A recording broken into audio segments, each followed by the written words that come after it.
And that's when Israel Keyes did something that took this case from horrifying to genuinely incomprehensible. He didn't move the body. He staged it. He retrieved makeup and applied it carefully to her face.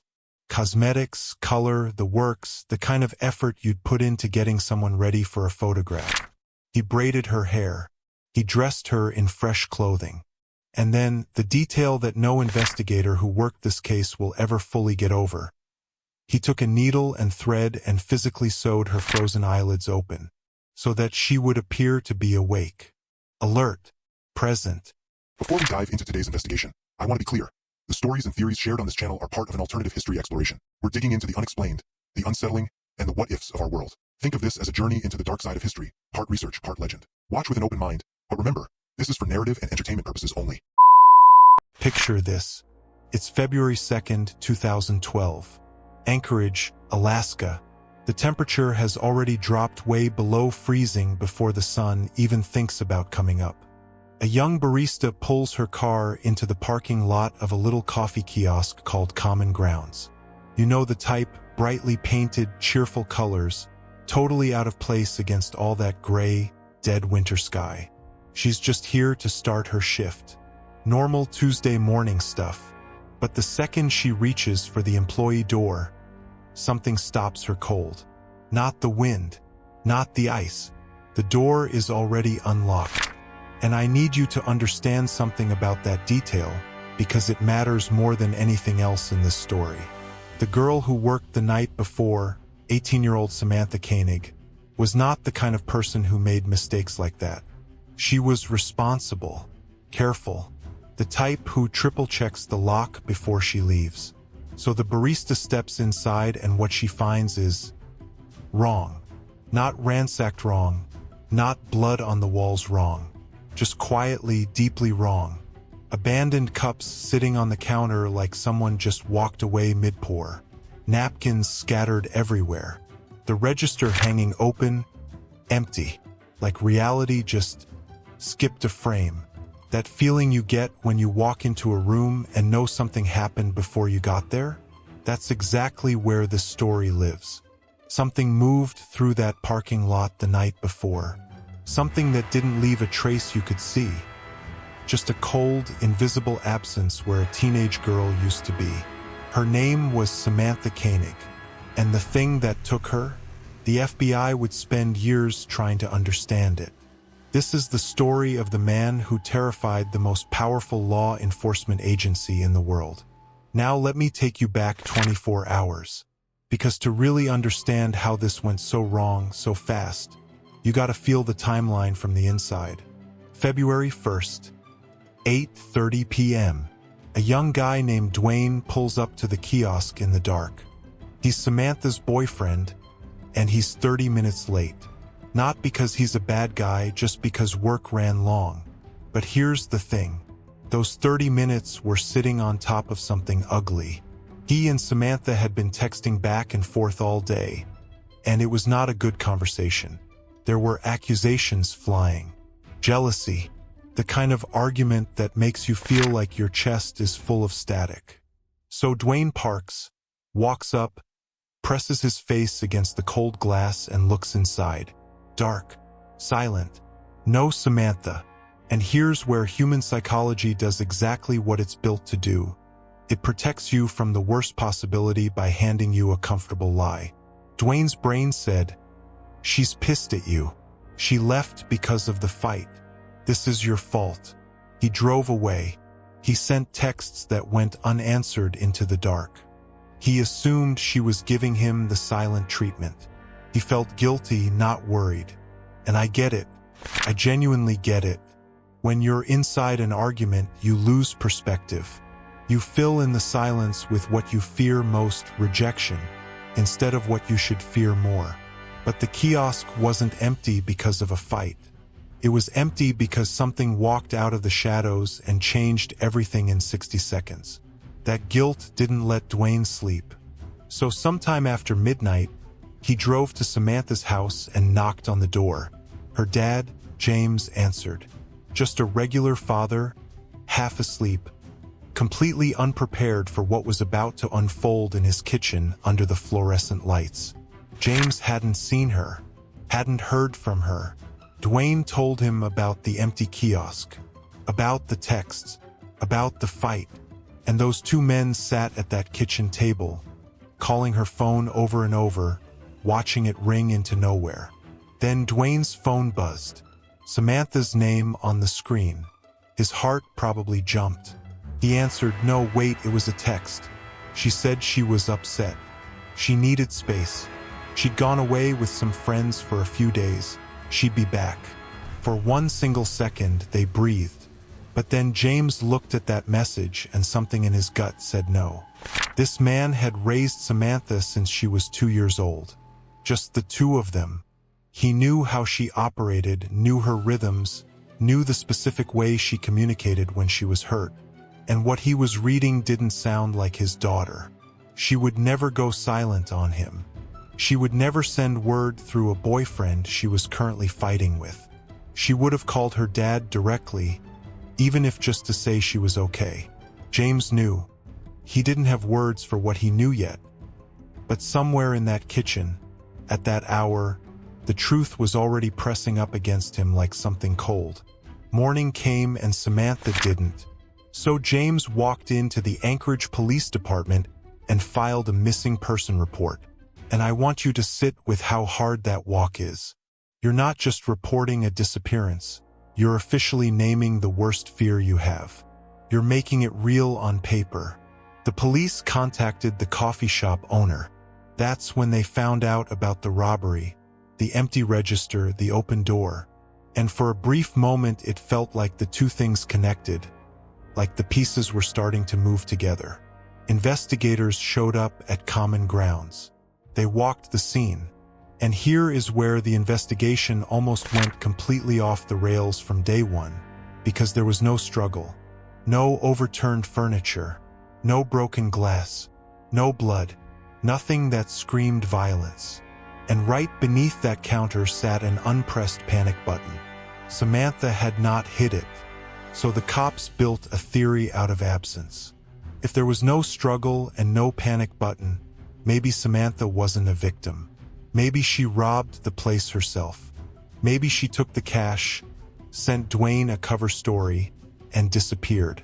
It sounds ridiculous when you say it out loud now, but at the time, with zero physical evidence of force, it was the path of least resistance. And that theory left James Koenig completely alone in his panic. No missing persons mobilization, no Amber Alert, just a father staring at a wall while his daughter was somewhere in the dark. Here's the thing about Anchorage that most people outside of Alaska don't know. It is not a city you can just walk out of. It's sprawling, car-dependent, and on February 1st, 2012, the weather was the kind of brutal cold that makes your face go numb in under a minute. James and the people fighting alongside him started doing what investigators should have done first. They looked at the map. If Samantha really did rob the kiosk and run, where exactly did she run to? She didn't have a car. There was no bus she could have caught at 8 p.m. in that part of the city. And zero of her friends, not one, had heard from her. Not a text, not a DM, nothing. The runaway theory was falling apart under basic logic. A 17-year-old girl in sub-zero temperatures with no vehicle, no destination, and no contact with a single person she trusted? That's not a runaway. That's something else entirely. The pressure built. The coffee shop owner went back through everything he had, and that's when it happened. The surveillance footage from the night of February 1st was found. A camera positioned inside the kiosk. Not great quality, not wide angle enough to catch the parking lot, but it was pointed directly at Samantha's face. And whatever it recorded that night was about to erase every theory anyone had come up with and replace it with something much worse. I need you to imagine watching this footage for the first time. Grainy, slightly overexposed from the interior lights. Samantha moving around the kiosk with the easy confidence of a girl who's done this shift 100 times. She's cheerful, busy, completely unaware. 8 p.m. The The frame is entirely ordinary. Then a figure moves just outside the camera's range. You can't see them. They're positioned perfectly beyond the edge of what the lens can capture, like they already knew exactly where the blind spot was. Samantha walks to the window, takes an order, turns around to make an Americano. Her back is to the window for maybe 30 seconds. She turns back around to hand over the drink, and her whole body language changes in a single frame. You can see it happen in real time. Her hands shoot straight up, fingers spread wide. The universal posture of someone who has just realized they are in danger and has made the split-second decision that compliance is the only option. Then she reaches over and kills the lights.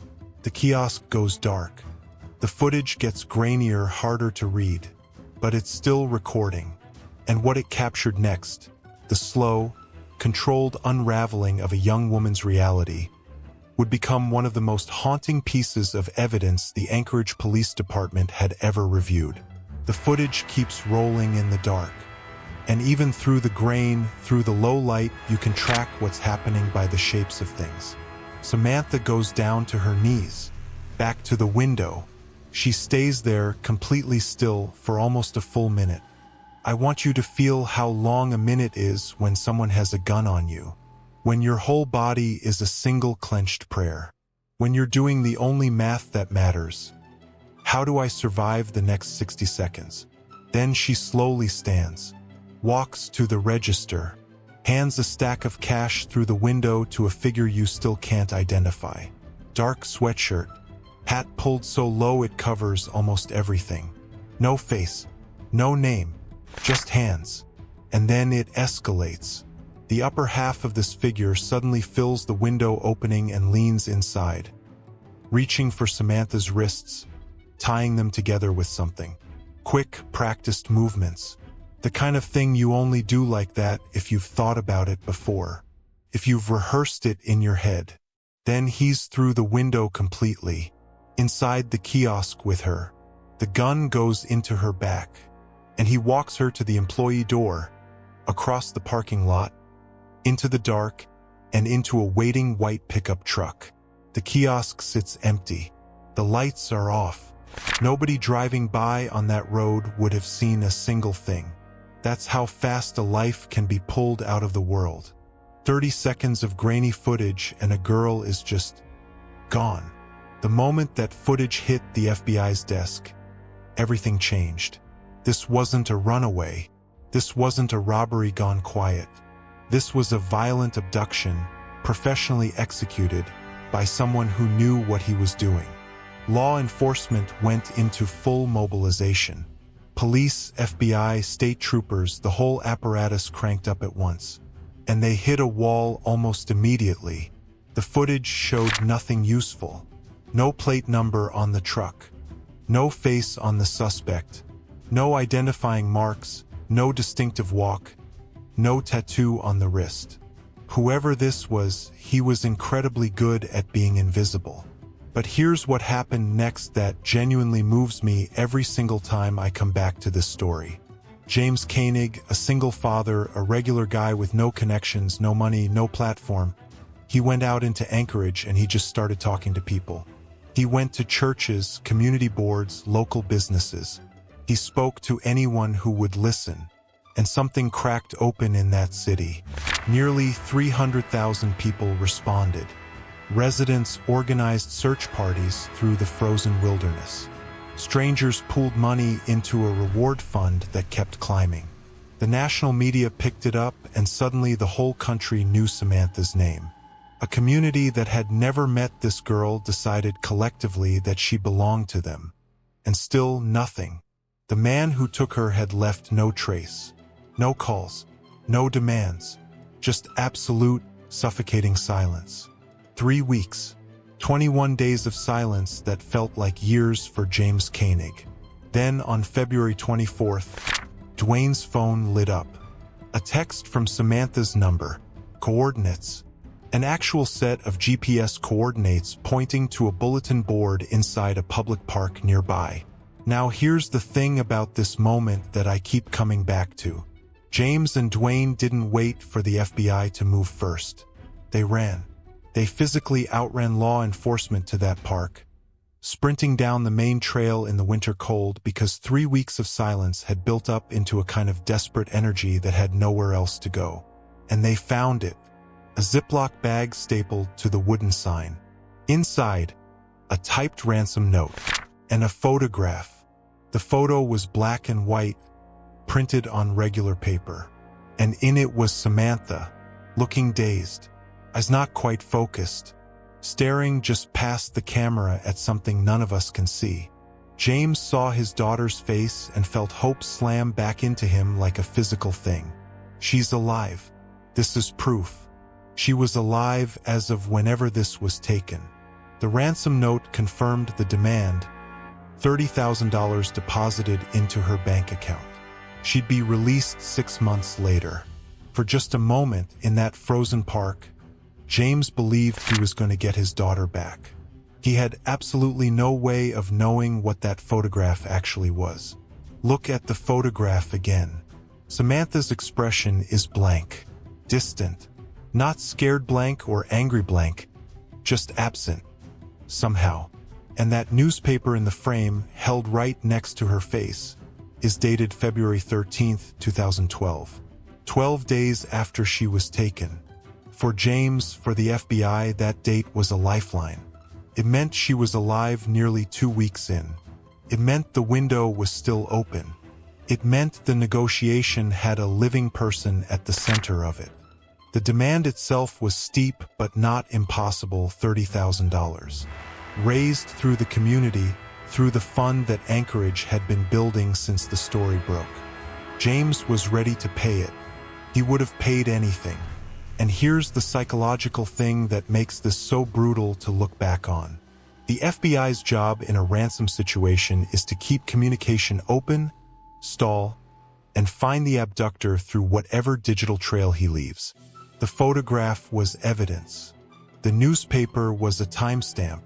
Every piece of contact was a potential clue. So they followed the protocol. They deposited money. They set up surveillance on the account.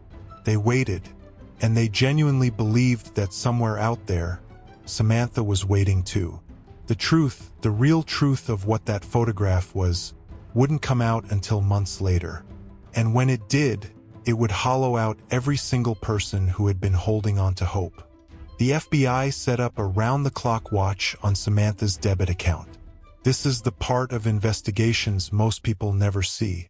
The waiting, agents staring at screens, phones in hand, ready to roll the second that card gets swiped anywhere in the country. It's a 24-hour vigil built on the hope that a killer will make one mistake. And then he did. 3 withdrawals, all inside Anchorage, all within a short window of time. The alerts went out. Agents scrambled. Cars hit the streets with sirens going. They were close, this was it. But every single time, they arrived at the ATM to find nothing but an empty sidewalk and a timestamp on a screen. He was gone, minutes ahead of them every time, like he knew the radius, like he understood exactly how long it took for law enforcement to respond and had planned his window accordingly. The ATM cameras caught him, hat low, ski mask up over his face, sunglasses over that, every inch of skin covered. He looked directly into those lenses and showed them nothing. He wasn't hiding in a panic, he was calm, deliberate. He'd thought about this before he ever walked up to the machine. The FBI had 3 clear videos of a man they couldn't identify. And then the account went dark. Card went silent. And the case once again hit a wall made out of nothing. A week of silence. Then bam, Arizona. The card gets swiped somewhere in the desert heat, thousands of miles from Anchorage. Before the local field office can even triangulate, it moves again. New Mexico, then deep into Texas. The FBI's map looked like something out of a nightmare. 3 states in a matter of days. No logical route. No destination that made sense. Just a moving point on a map that kept slipping ahead of everyone chasing it. What hit the investigators hardest was the psychological profile this behavior suggested. Normal criminals move with urgency, they scramble, they panic, they make mistakes. This person moved like someone on a road trip, calm, unhurried, like crossing state lines was just a thing that happened on the way to wherever he was going next.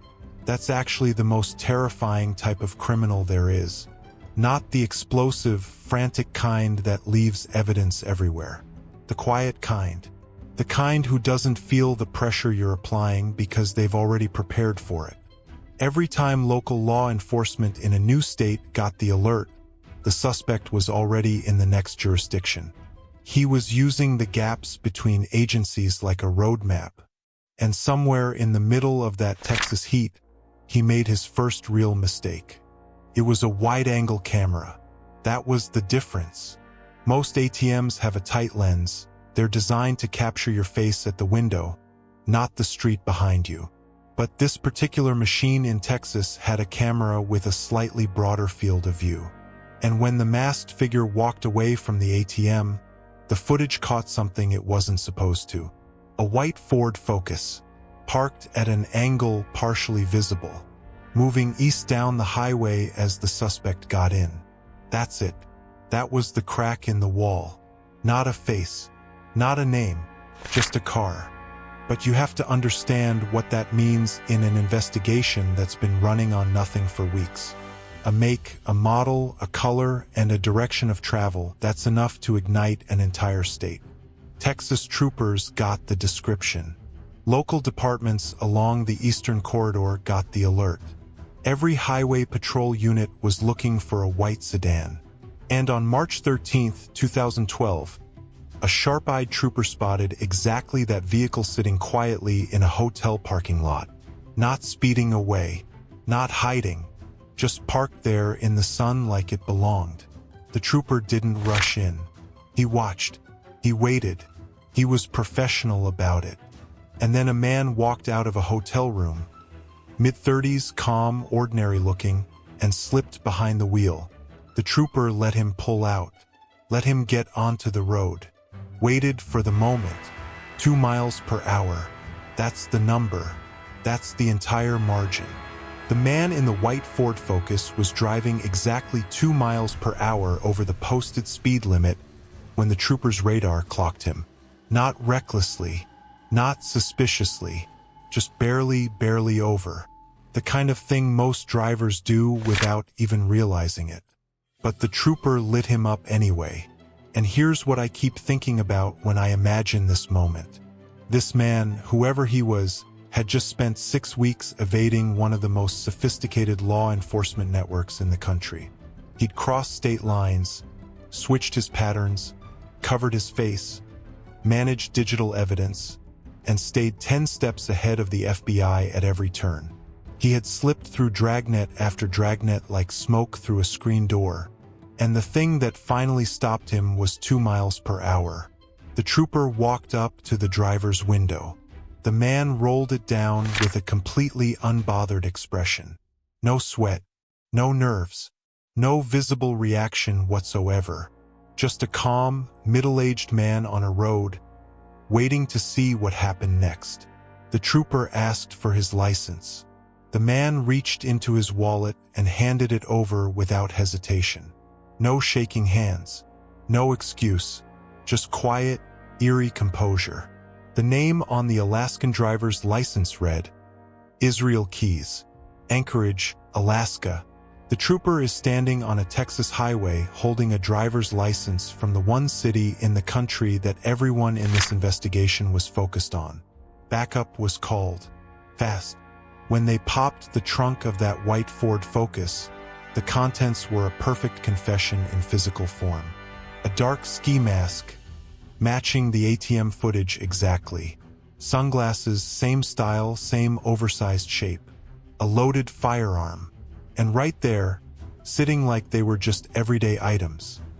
Samantha Koenig's cell phone and debit card. Let that land for a second. The phone used to send fake texts to Dwayne and her father. The card used to drain the ransom money from Arizona to Texas. All of it right there in the trunk.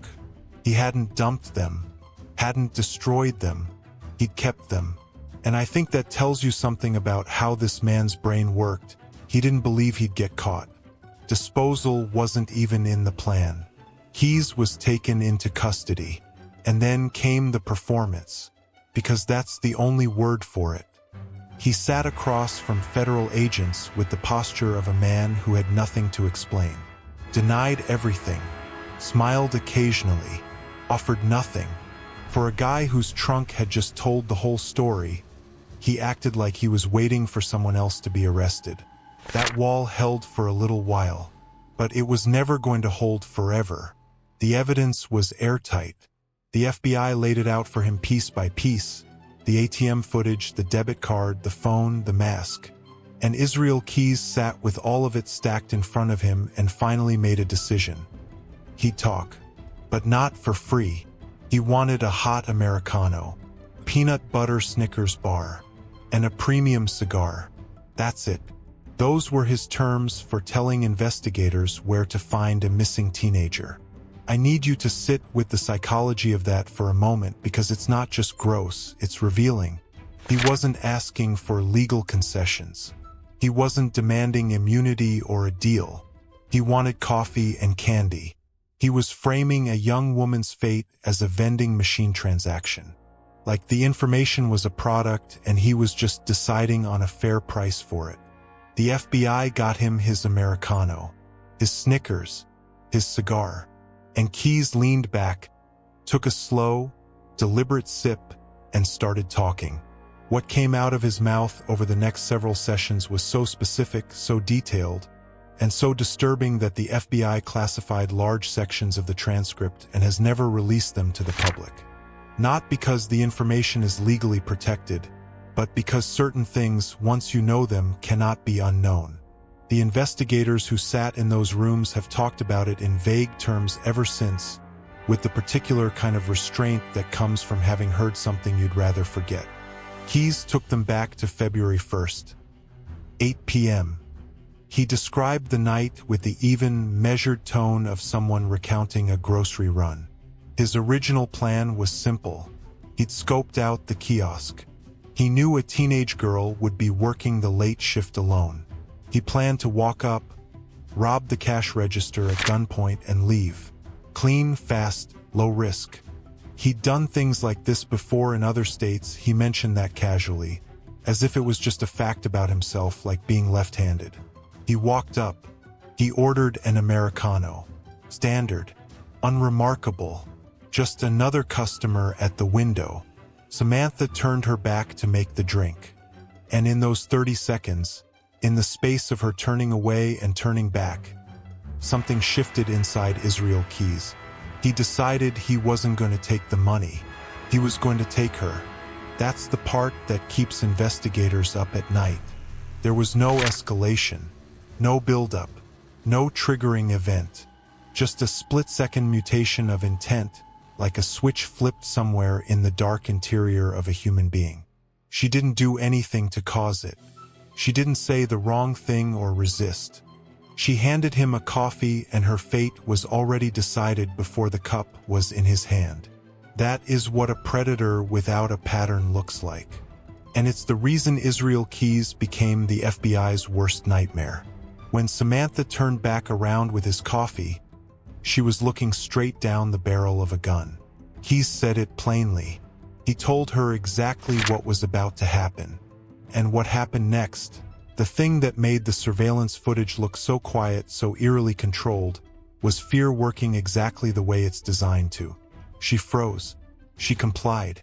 And Keyes moved fast. He told investigators he grabbed a fistful of napkins from the counter and forced them into her mouth. Not roughly calculated. Just deep enough to prevent any sound from escaping if she panicked.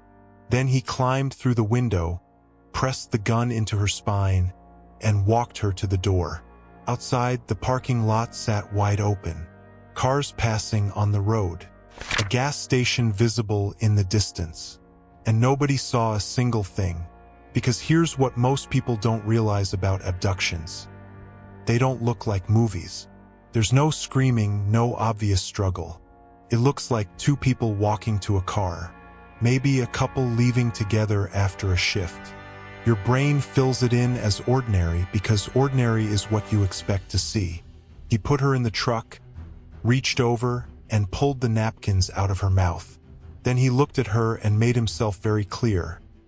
One wrong move, one sound, and that was the end of it. She believed him. She had every reason to. She sat still. She stayed quiet, and they drove off into the Anchorage dark. While they drove through the city, Keys was working. He picked up Samantha's phone, scrolled through her messages, read the fight she and Dwayne had been having all day, and he used it. He typed out the text himself. "I need space. Going away with friends. Give me time. Everything you needed to hear to close the loop, stop the search, and buy himself days." It was calculated in a way that goes beyond cold. He'd read the emotional context of two people's relationship in about 90 seconds and figured out exactly what story would keep everyone from panicking for the longest possible time. He understood that guilt and romantic conflict would do his work for him. That Dwayne would assume Samantha was punishing him and wouldn't push. That the silence would read as anger instead of danger. Samantha tried to appeal to him during that drive. She told him her family didn't have money, that a ransom was pointless. Keys laughed it off. He said he knew communities would raise the funds. He'd seen it happen before. He wasn't wrong. What gets me is what he described next. They drove around for hours. He smoked cigars. At one point, he pulled over and let her step outside into the freezing night for a few minutes. Like they were on some bizarre, terrible road trip. That calculated normalcy, treating her like a person while simultaneously planning to do what he was planning, is the part that defies every framework we use to understand human behavior. Around midnight, Keys pulled into his own driveway. His own house in his own neighborhood, in the same city where the entire Anchorage Police Department was already working the case.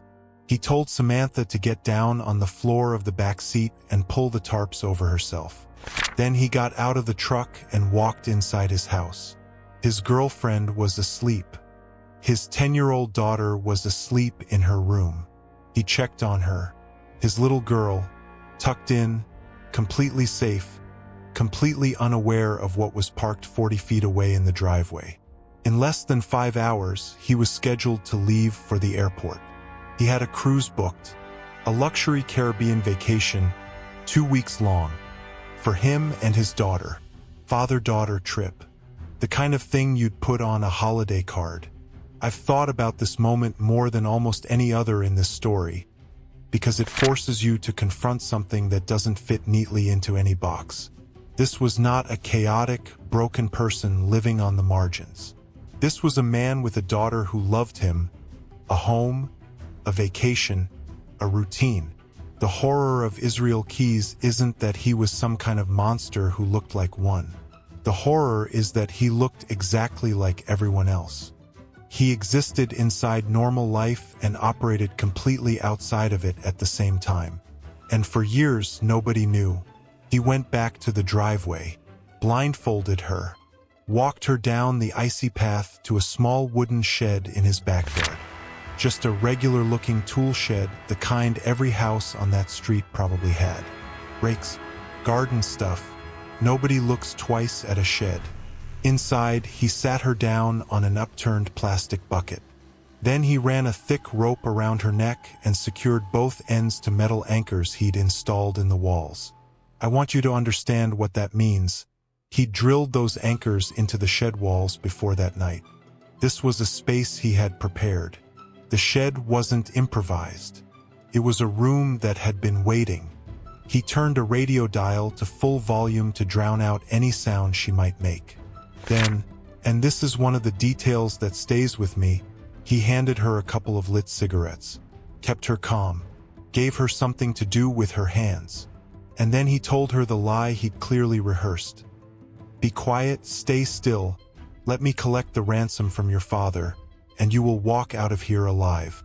Samantha sat in that dark shed with a radio blaring and cigarette smoke in the air, and she believed him. or she tried to, or she had absolutely no other option but to try. Because when someone has taken everything from you and offered you one thread, you hold onto that thread with everything you have. That's not weakness. That's survival instinct. And Keyes knew that. He counted on it. He went back inside, had a glass of wine, like a man unwinding after a long day. Then he returned to the shed with a cup of water for her. And he told her things were going well, that he'd spoken with her father, that the money was being arranged, that the end of all this was close. Samantha's relief must have been visible. After hours in the cold and dark, after the terror of the kiosk and the truck and the rope, someone telling you it's almost over is the most powerful thing in the world. She visibly relaxed. Keyes unclipped her zip ties, unscrewed the anchors from the wall, told her to stretch her legs. And she did. She moved her arms. She breathed. She existed for just a moment like a person who might actually get out of this. Then he tackled her, retied her twice as tightly, pushed her back against the wall. He told the FBI about this moment with no remorse and no hesitation. He said he did it because he wanted to watch hope disappear from someone's face. He had deliberately engineered a moment of relief specifically so that he could be the one to take it away. There's a clinical word for that: sadism. But the word doesn't really hold the weight of what it actually means to do that to a terrified teenager who just wants to go home to her dad.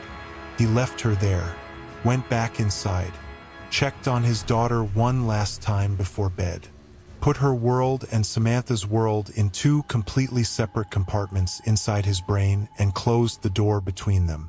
Then he returned to the shed. What happened next? I'll tell you plainly the way the FBI documented it, because softening it does a disservice to Samantha. He assaulted her, sexually, violently. She was tied. She was alone. She couldn't stop it. And when it was over, as he stood there refastening his clothes, Samantha Koenig looked up at him, and she asked him a question, directly, with everything she had left. "Are you going to kill me?" He said yes. She tried. She talked. She bargained with words because words were all she had left. But Israel Keyes had already made the decision, probably before he'd even driven to that parking lot. He put on a pair of heavy leather gloves, and he ended her life. I want to say her name one more time right here. Samantha Koenig, 18 years old. She showed more courage in that shed than most people will ever be asked for. She faced the worst thing that can happen, and she did not go quietly. She asked for the truth. And even in the end, she fought back with the only weapon she had left, her voice. She deserves to be remembered for that. 4 a.m. Samantha was gone. Keyes went inside, took a hot shower, and walked down the hallway to wake up his 10-year-old daughter. Time to get ready for their flight. While his daughter got dressed, he slipped back outside one last time. He rolled Samantha's body into a tarp, turned off the space heaters, double-locked the shed door. Then he went back inside and cooked breakfast. At 5 a.m., a taxi pulled up. Keyes loaded the bags. His daughter climbed in. They drove to the airport, boarded a flight to New Orleans, and set sail on a 2-week Caribbean cruise. I've tried to find a psychological framework that explains how that is possible. How a human mind moves from what happened in that shed at 3 a.m. to standing on a cruise deck watching his daughter eat ice cream at noon the same day. And I honestly can't find one that fully works. This isn't dissociation in the clinical sense. It's something more deliberate than that.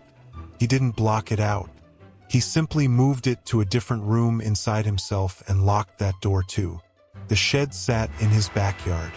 Locked. Dark. The neighborhood went on around it. Snow fell on the roof. Kids probably walked past that yard on the way to school. And nobody knew. For 2 full weeks, while the entire city of Anchorage searched for Samantha Koenig, she was right there. 2 weeks later, Keyes came home from his vacation. He unlocked the shed. The Alaskan winter had done something he hadn't fully anticipated. It had preserved her. The freezing temperatures had kept her features intact. And that's when Israel Keyes did something that took this case from horrifying to genuinely incomprehensible. He didn't move the body. He staged it. He retrieved makeup and applied it carefully to her face. Cosmetics, color, the works, the kind of effort you'd put into getting someone ready for a photograph. He braided her hair. He dressed her in fresh clothing. And then, the detail that no investigator who worked this case will ever fully get over. He took a needle and thread and physically sewed her frozen eyelids open, so that she would appear to be awake, alert, present. Think about what that takes. Not just the physical act of it, but the mental state required to be in that shed, doing that with that kind of deliberateness. This was not a panicked man covering his tracks. This was someone executing a plan. He needed a photograph. He needed it to look like a living person. And he was going to manufacture that appearance no matter what it required. The ransom scheme was still in play. James Koenig was still waiting. The FBI was still watching the account. And Keyes needed his proof of life.